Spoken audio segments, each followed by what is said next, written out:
Assembly sessions కి మేము శాంతియుతంగా పరిష్కరిస్తే డిలీట్ ఎందుకు వస్తావు? అదే సార్ మాకు 6 నెలల నుంచి మా ప్రాబ్లం లేకపోతే డిలీట్ కాదు వచ్చినాం సార్. అసెంబ్లీ వైపు మా సమస్యల్లో ఇక్కడ అన్యాయం చేసింది గురుకుల బోర్డు కాడే మేము తీసుకుంటాం సార్. మా గురుకుల మీరు ఒక దగ్గరికి పిలిపించి ఒక దగ్గరికి వచ్చి తప్పు గురుకులాన్ని ఏడ చెప్పారు చెప్పండి. అసెంబ్లీని ఎక్కడ చెప్పలేదు సార్. మాకెవరు లేడు లేదు సార్. మా సమస్యలు మాకు ఏ రాజకీయాలు అవసరం లేదు. మాకే లీడర్లు లేరు.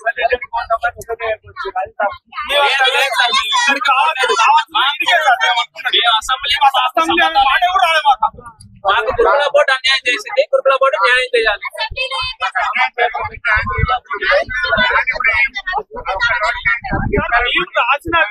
రాసిన ఎగ్జామే సార్. కొత్త ఎగ్జామ్ ఇవ్వటలే మేము రాసిన దాంట్లో వెరిట్ ఉన్నాం మేము. మనం ఏం చేస్తాం? నాది ఏంటి 40 ఏం చేయాలి? ఎస్ఐ పోయింది 209 ఎస్ఐ పోయింది 2 మార్కులతో అటు తిట్టు వచ్చిన సార్.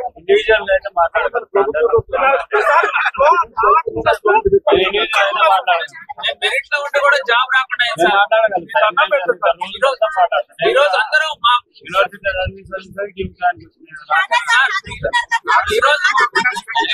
మాతో వాళ్ళందరూ ఇక్కడ కూర్చోవాల్సి అందరికీ ఉద్యోగాలు ఇవ్వమని చెప్పండి సార్. అది కొత్త ఉద్యోగాలు అడగలేదు. ఎగ్జామ్ లేకుండా అడగలేదు సార్.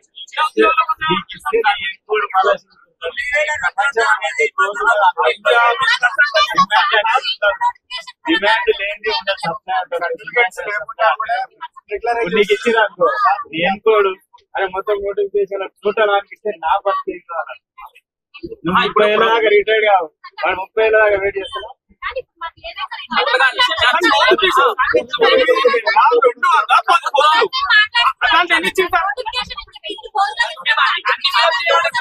ఎక్కువ పోస్ట్ అడగట్లేదు సార్. 9,000 మందితో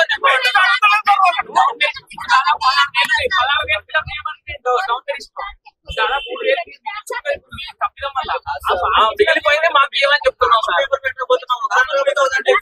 సార్ ఒకటే హాల్ టికెట్ నెంబరు ఒకటే కామన్ పేపర్ తో ఎగ్జామ్ పెట్టారు.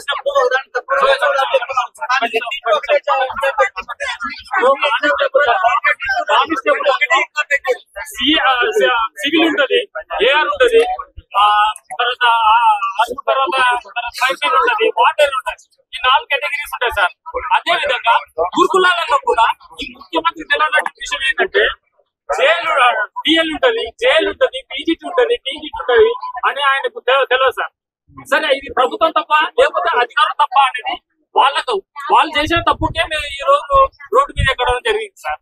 అయితే ఏంటంటే వాళ్ళు డిసైడింగ్ ఆర్డర్ పైనుంచి వెళ్ళి తీసుకోవాల్సిన ఉద్యోగాలు అసెండింగ్ ఆర్డర్ కింది నుంచి తీసుకోవడం జరిగింది. దానివల్ల ఏంటంటే అదొకటి ప్లస్ ఇంకోటి ఏంటంటే కామన్ పేపర్ కండక్ట్ చేయడం వల్ల ఒక్కొక్కరికి 3 ఉద్యోగం రావడం అనేది కామన్. అది కామన్ పేపర్ ఇప్పుడు నేను సివిల్ కానిస్టేబుల్ కి ఎగ్జామ్ పెట్టిన సివిల్ కానిస్టేబుల్ ఎగ్జామ్ కట్టాలిగా. అట్లా కాకుండా కామన్ గా పెట్టేసరికి మీరేంటో చేస్తారు మీ డిపార్ట్మెంట్ లో ఫస్ట్ సివిల్ ఇస్తారు, ఏఆర్ ఇస్తారు, ఆ తర్వాత పోలీసు, ఆ తర్వాత నెక్స్ట్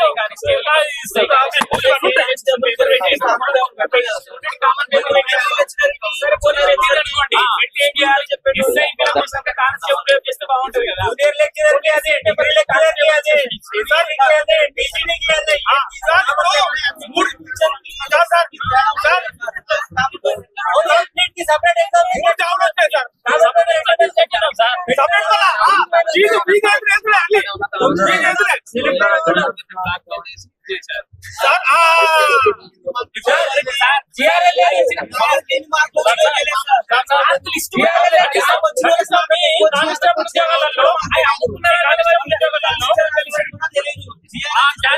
ఎన్ని మార్కులు వచ్చినా తెలుస్తాయి, కానీ మాకు ఇప్పటివరకు తెలియదు. ఏంటంటే మాకు ఎన్ని మార్కులు వచ్చినా కూడా తెలియదు, జాబ్ వచ్చినా కూడా తెలియదు.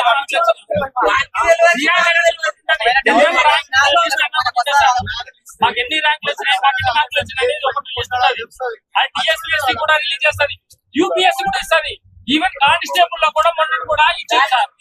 జిఆర్ఎల్ అనేది బేసిక్ థింగ్, ఆ బేసిక్ థింగ్ ఇవ్వలేదు సార్.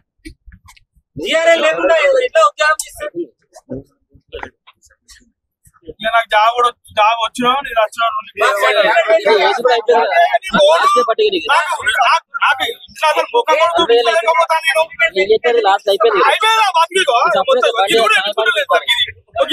పైసలు లేక ఈ కవర్ వేయించుకుంటలేను 200 కవర్ ఏం చేయాలి లేకపోతారు 2018 నుంచి నోటిఫికేషన్ కోసం చేయాలి అనుకున్నా సార్. ఒక సంవత్సరం కష్టపడి ప్రిపేర్ అయినాం. వడ్డీ కట్ట అనుకున్నా నాకేం తెలుసు ఇట్లా చెప్తారని. జీవో 81 అనేది ఈ యొక్క రేవంత్ రెడ్డి గారు చూపిస్తున్నారు సార్. ఈ జీవో 81 అడ్డు పెట్టుకొని నిరుద్యోగుల రోడ్డు మీద పంపించారు కదా. ఇదే జీవోని మరి ఈ యొక్క టిఎస్ ని ఈజీగా చేసిండు. అప్పుడు జీవో అడ్డు రాలేదా? మా బతుకులు మార్చాలంటే తెలంగాణ పేరునే మార్చింది. మా బతుకుల్ని మా తలరాతను మార్చమని చెప్తే తెలంగాణ రాష్ట్రానికి ఉన్నట్టు పేరు ఈజీగా ఇక్కడ లీగల్ గా తెలంగాణ